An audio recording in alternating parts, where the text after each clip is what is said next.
Carnales de Calibre 45, nos encontramos en unos momentos muy importantes. Un gran músico en la historia, la neta, muy rifado, participante de dos bandas que han marcado momentos importantes en el desarrollo del rock a nivel mundial. Estamos hablando de Bauhaus, de Love and Rockets, y tenemos la oportunidad de platicar con David J. First of all, thank you very much for your time in this interview. Gracias. Cool. How do you feel being here in Mexico? I'm always glad to come to Mexico, and I really like Mexico City. It's a very interesting place on lots of different levels. I've got some friends here, and I'm pleased to be here, yes.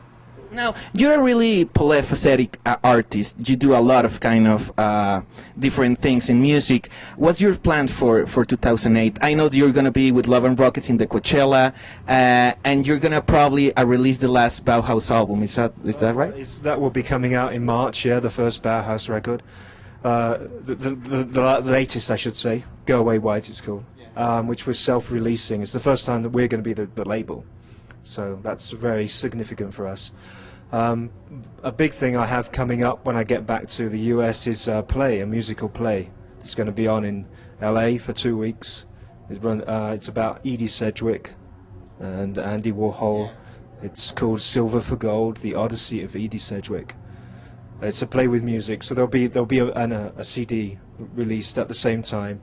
It actually opens the same week as the Bauhaus record comes out. My play starts on March the 6th, and the Bauhaus record comes out on March the 4th. So you're going to be really busy. Very busy, yeah. I've been doing productions. Well, I just finished producing a new record by Frank Black from the Pixies and his wife Violet Clark. It's called Grand Duchy. It's very good. Good music, you know, good songs. Now, talking again about the album of Bauhaus, the Go Away White, is that true that you don't think to support the album with live shows, or do you plan to do it? There will be no more live shows. Is there any? That's the last album, and it just feels like the end, you know. And we were all very proud of that record, and it's a swan song.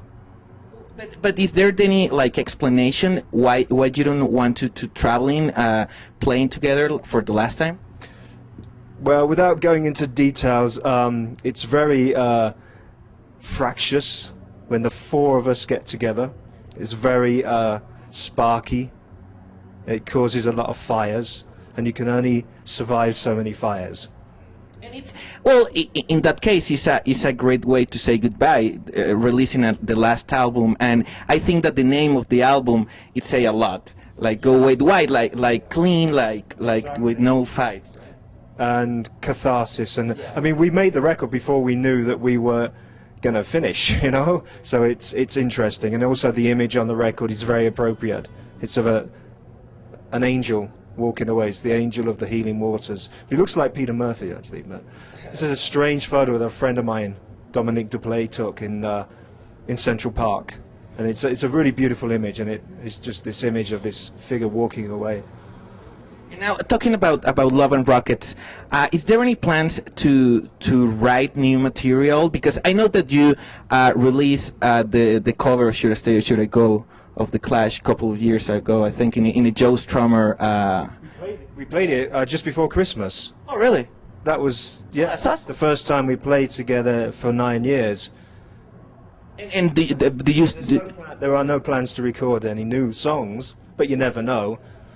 Probably, I mean, the Coachella is going to be a great festival, and it's going to be a great place to show your music. Probably there you start getting interesting. Like, okay, we could do it. That's what happened with Bauhaus. When we were rehearsing for Coachella in 2005, we started to come up with ideas for new material, but we didn't have time to work on it then. So we said when we get some time, we'll go into a studio and record. So that's what we did for 18 days. No preparation, just went in there and did it. Okay, so you never know. Yes, it could be the catalyst again. Who knows?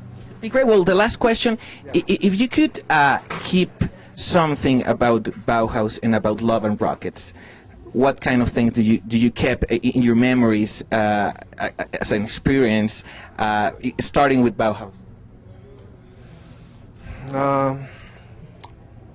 Bauhaus was always it felt dangerous. A good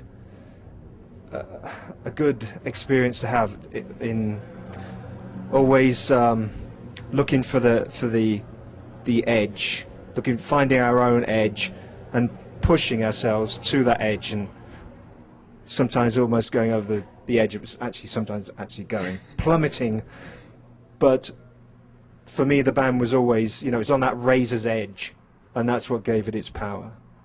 And Love and Rockets? Love and Rockets was it was really a chance for us to explore influences that were shared by us three, and not especially Peter, like more psychedelic music. That was always there, but it wasn't a common interest for Bauhaus. So it was kind of repressed a little bit. Although there's some elements to Bauhaus that are psychedelic in a dark way. But it was just an opportunity to finally let that cat out of the bag. Yes. Cool. Well, David, thank you very much for your time in this interview. It's an honor to talk with you, and I mean, congratulations. I know this year is going to be great for you in different ways. Y pues bueno, ya lo vieron, Bauhaus, Love and Rockets, una de las bandas más importantes en la historia de la música. Vamos a continuar con más, no le cambie, estamos aquí en Calibre 45.